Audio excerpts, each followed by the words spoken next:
Alrighty, folks, welcome into Wyoming Valley Conference Preview Podcast. We are past the midpoint of the regular season. Finally, not finally, it's been quick. One of my biggest pet peeves across the high school football, what I hear from some interesting folks is, wow, it's week 6 already. But when you look at it, okay, yeah, after week 2, the season's only been alive for 7 days.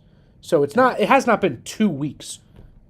It's been 7 days. So this is the 5th week we've had high school football, but it's week 6. True. If you look at it, the season started August 23rd. It's September 26th. So a little bit over a month. So it's not 6 weeks, which would be October 2nd or whatever. So just something you got to look into. Not look into. Why would you look into that? Anyway, my guy, Quincy Piper here. What's up? How are you doing today, fine gentlemen? Well, I am doing amazing considering the fact that I made it on time for once. First time ever doing that. Yeah. We did get started. Don't get used to it. He'll be back at 4:30 next time. Yeah, probably. We did get started a little bit later today, but I still got here at 3:45. Personal victory for Quincy. Sure. Where were you last week? How was it? I found myself at Cedar Cliff High School as the Harrisburg Cougars and Cedar Cliff Colts did battle. Harrisburg avoided the upset. It was actually 28-20. Harrisburg, one of the top-ranked teams in Pennsylvania, and Cedar Cliff unranked. They were able to win that on the back of 2 Elias Koch interceptions, one of which returned for a touchdown. Elias Koch? Okay. I did not have a good experience. Well, I guess it depends. So far, I've been to 5 games. One of them has been close. That was week 1. I've not had a close game. It's kind of deteriorated my love for football. I'm like, is this even football at this point? Yeah. But credit to the Berwick Bulldogs. They were able to smack the Hanover Hawks. And that's my first storyline as we get into it. Berwick finally gets a win. I do give credit to the Crisbin Field crowd. There was a lot of people there for it being 0-4 versus 0-4. We'll see how they travel tomorrow against Wyoming area. First Berwick game I'm not going to be at in a long time.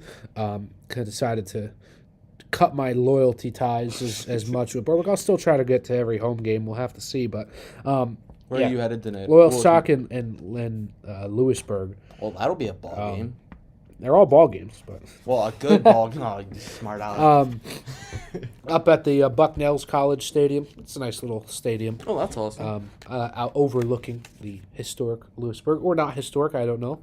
Yeah. I don't know the history of Lewisburg, but we're only 19. We don't know much about I'm 18, so you're 18. Don't get ahead of yourself right there just yet. So, every city's historic with their world famous pizza that nobody's known outside of 10 minutes.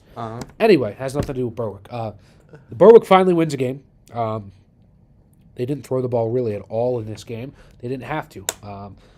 Be nice as I can to Hanover. They're not a good team. They definitely have some things to work on. But after a Berwick team that started out 0-4, C.J. Curry finally gets his first win. Could this be the thing that can kind of all you need is one can catapult you? I don't know, because they got to go at Wyoming area this weekend, which we'll get into this picks coming up soon. But that's my biggest storyline. How about you? One thing I just wanted to hammer home: Hanover 3 in a row. Those 3 wins against albeit struggling football teams. Nope, Hazelton. Oh, sorry, Hazelton. My apologies. Yeah, sorry. Don't get ahead of yourself. I can't speak English, but Hazelton 3 in a row. Like I said, granted against not very stellar football teams, but for this conference, a 3-game win streak is something to be talked about. Winning any game is a big deal in the Wyoming Valley Conference this year, is what we've come to know. I'll piggyback off that a little bit, because there's not many storylines to find, and I'm not going to artificially make up one. They win 3 games, but they also have a winning record. Yeah, they do. Which I did not expect to see entering the season, and that was backed up through 2 weeks. But they have a winning record, and they're into my top 5. They should be into your top 5, no problem. And they can creep up there. We'll see what they got. They do have a tough. Do they have a tough game? Wilkes-Barre area is a tough one. We'll get into that later. But the Hazelton Cougars 0-2 start, struggled out the gate. 3 wins now, 3-2, impressive wins, and getting a winning record, which is rare. I believe outside of Wyoming area, they're the only team with a winning record. Yeah, Crestwood might have a winning record. I think they're 2-3. They might be 2-3. So yeah, Hazleton with a winning record. My final, or I'll give you. What's your second? It was just mine was just going to be a lead up to what we'll be dealing with in our game picks. Wilkes-Barre area and Hazleton, the de facto game of the week in the Wyoming Valley Conference. Okay. Yeah. My final storyline is Jaden Shedlock did not play for Crestwood. They're still able to get a huge win, which shows that this team's not a one-man show. I don't think we expected them to be, but I think way too many people around the area just talk about Shedlock as being the only guy. That they showed that was not the case, and Crestwood is able to shellac. Who'd they play? Tunkhannock, I believe? No, they beat Nanticoke 55-0. So 55-0. So, yeah, Crestwood showing that they could win no matter what. What is your final story? My final thing I wanted to talk about today is the Dallas Mountaineers are on an upward slope instead of the severely downward one that we were familiar with to start the season.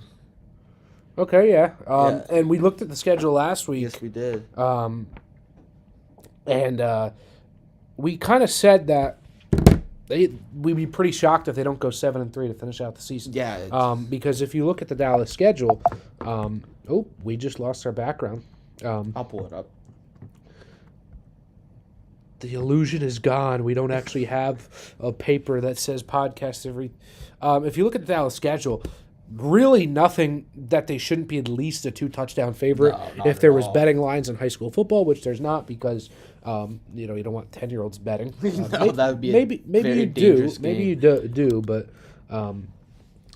you look at they got North Pocono, Wyoming Valley West, and Crestwood, Hazleton on the schedule, and then they finish up with Lake Lehman.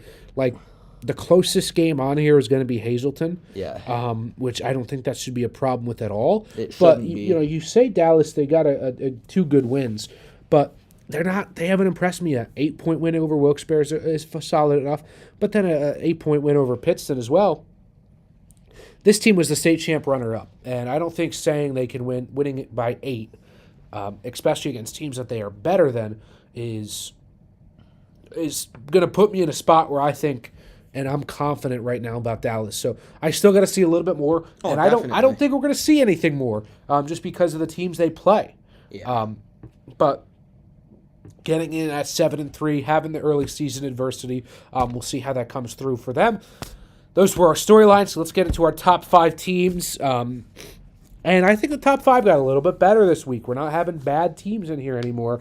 My number 5 team, I'm going to start out with the Crestwood Comets. Big 55-0 win. Listen, high school football, the level of play is so wide, but anytime you can pitch a shutout and win a game by 50+, I don't care if you're playing St. Mary's School of the Blind, which I'm not calling the Nanticoke St. Mary's School of the Blind. Or the Chicago School of Physicians. Yeah. Anytime you could beat a team by 50 and pitch a shutout, that's impressive to me. I put the Comets at the 5 spot. Same here, man. Comets number 5. Like you just said, a 55-0 win at any level is no small feat, and they seem to be building a little bit of momentum. So I'm eager to see what the rest of the season holds for the boys from Mountaintop, Pennsylvania. Yep. My number 4 team is the Hazleton Cougars. I wasn't really high on them. And let's go back to the Week 3 preview. We had Billy Splain on here. We had Quincy on here, unfortunately. Yeah. You guys were talking up Hazleton, and I kind of stopped both of you and said, hey, they're 0-2. So you've seen the vision now. I'll give it to you that. They're 3-2. They're playing good ball. Dennis Bookman's got those guys playing really good defensive football as well. I put the Cougs of Hazleton at number 4, and they're a stronger number 4 than what we've had a couple weeks ago. A couple weeks ago, number 4 was kind of a laughingstock position. I think now number 4, we're strong. We have a group of maybe a big 4, big 3, but I think Hazleton firmly in that top 4. Not so fast, my friend. Oh. Wilkes-Barre area at number 4. I think Hazleton's a better football team right now. Okay. Yeah, so you better pick Hazleton coming up in our picks. Don't give it away. But hey. My number 3 is Wilkes-Barre. They're still a better team than Hazleton. Nothing to take away from Hazleton. They got more athletes. They're a better overall team. I don't really care what the record says. Do they have the same record? Is Wilkes-Barre 3-2 as well? No, they're 2-3. 2-3. Okay, I'm not too concerned about that. If you're putting Wilkes-Barre ahead at 2-3, or if you're putting Hazleton ahead of Wilkes-Barre because the record's worse, you got to do the same thing with Hazleton and Dallas because the record's worse. Yeah, you're exactly right about that, and that's not why I'm putting them ahead. Okay, it's like, yeah. That I was just gonna say. Yeah, they are playing some very good football. The first 2 weeks, like I said on last week's preview, they were dealing with kind of a 2-quarterback situation, reminiscent of what we saw in the early 2010s. With Cardale Jones and J.T. Barrett at Ohio State. That's the first QB situation. Not like Kirk Cousins, RG3, even Justin Fields, and that's the Tua and Jalen Hurts. They were both playing at the same time. Cardale Jones and J.T. Barrett were.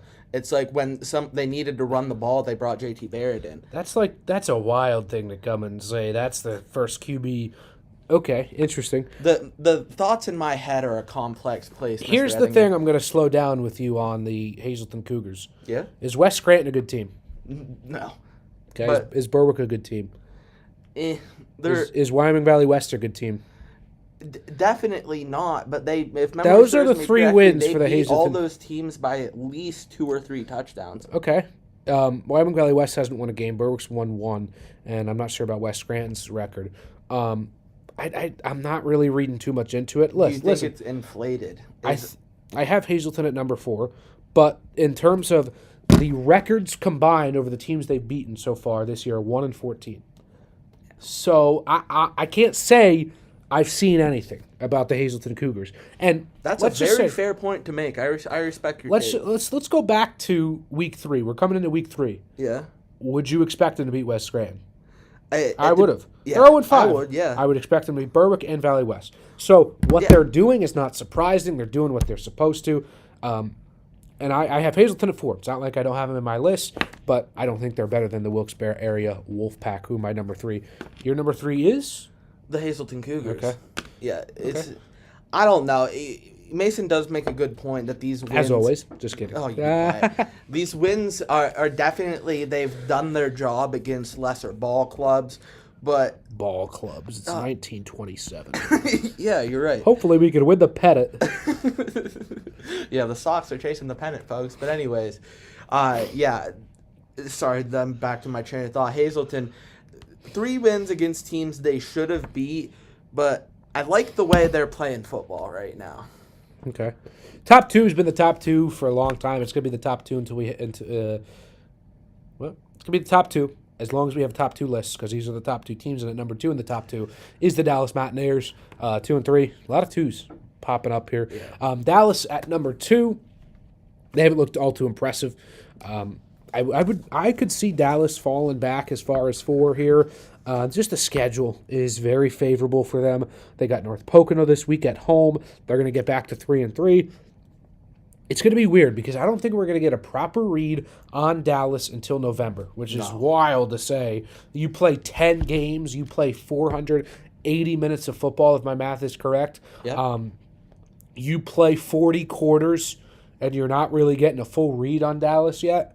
That's wild. That's a scary thing as well say. In the postseason if you don't have a real read on them, because the teams they're playing down the stretch not close to the competition they're going to see in the postseason. Yeah. And I'll go as far as saying in the first round of the playoffs we might not see what it can kind of get to have a grasp on them because they might play a worse team in the first round. So it might take until the second round of the postseason to really see what Dallas is. But off of most speculation right now and the program pedigree we've seen out of Mountaineers, they're number 2.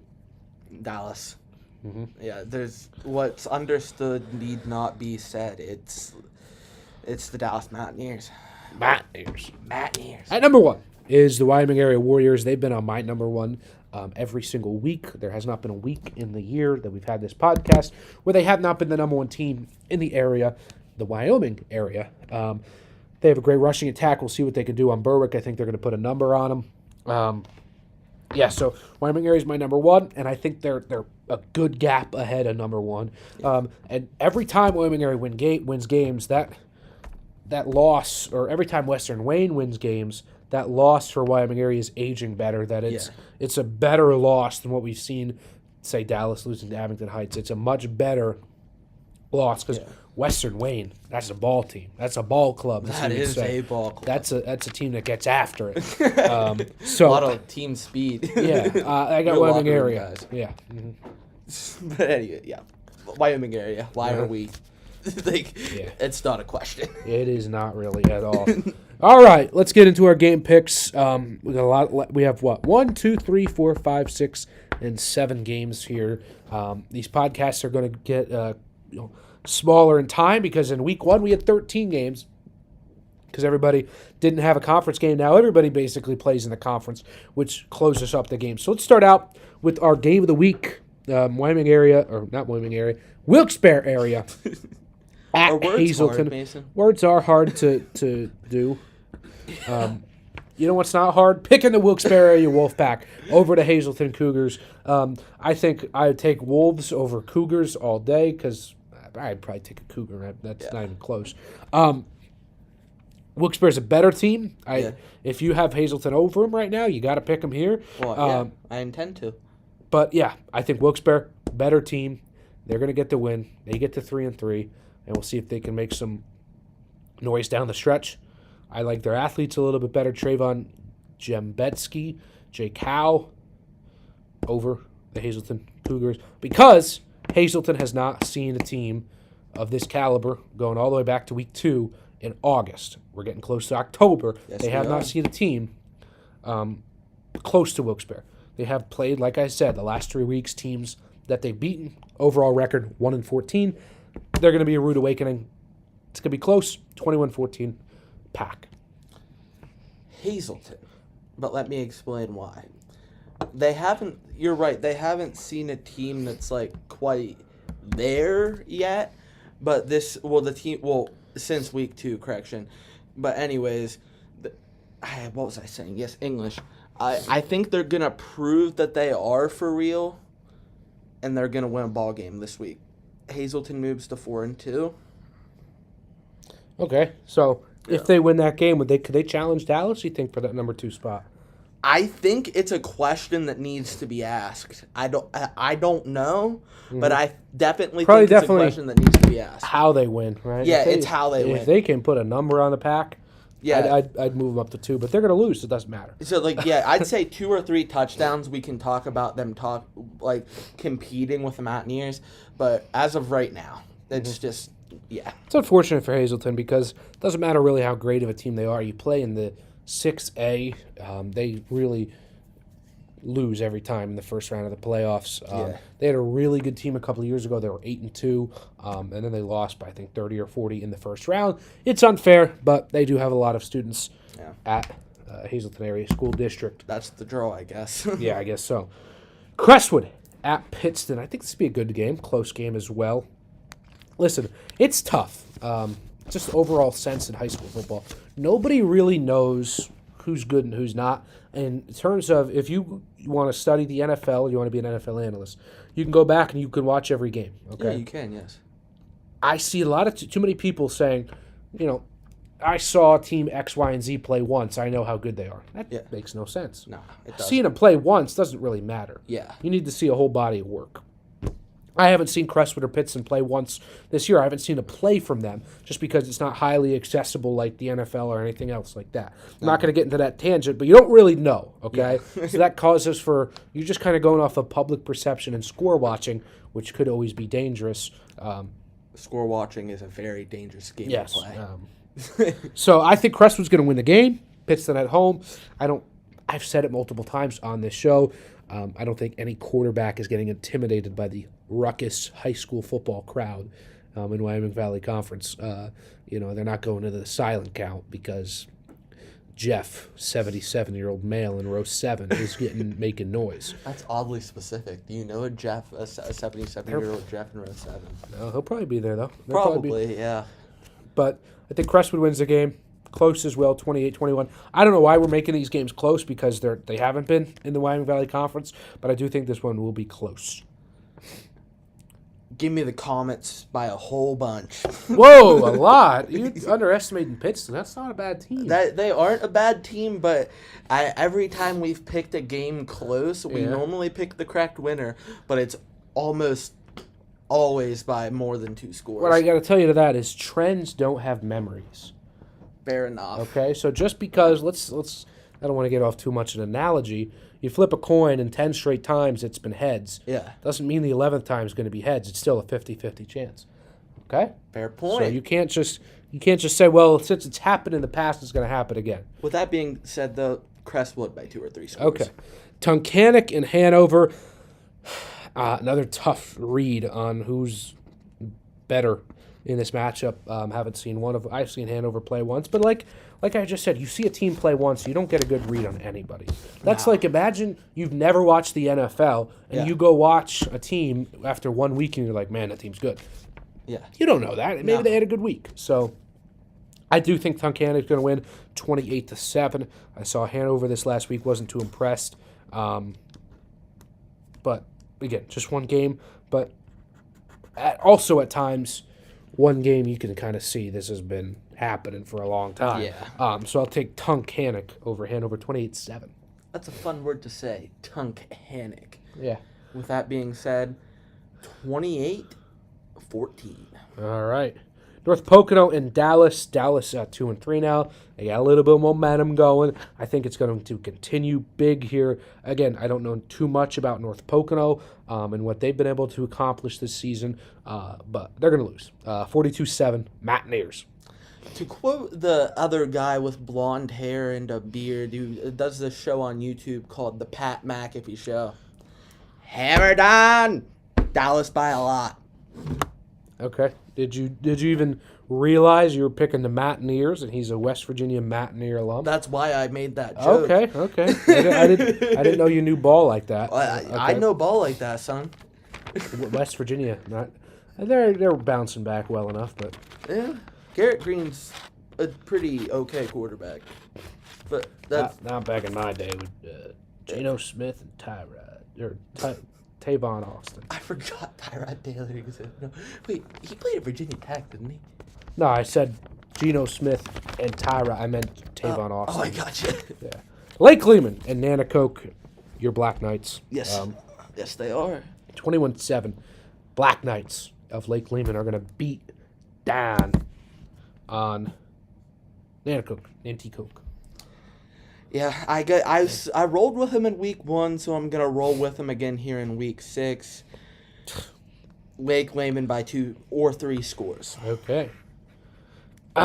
Executive education is not up next. Berwick at Wyoming area is up next. I don't want to go too harsh on this one. Wyoming area is our number 1 team. Berwick is not close to that.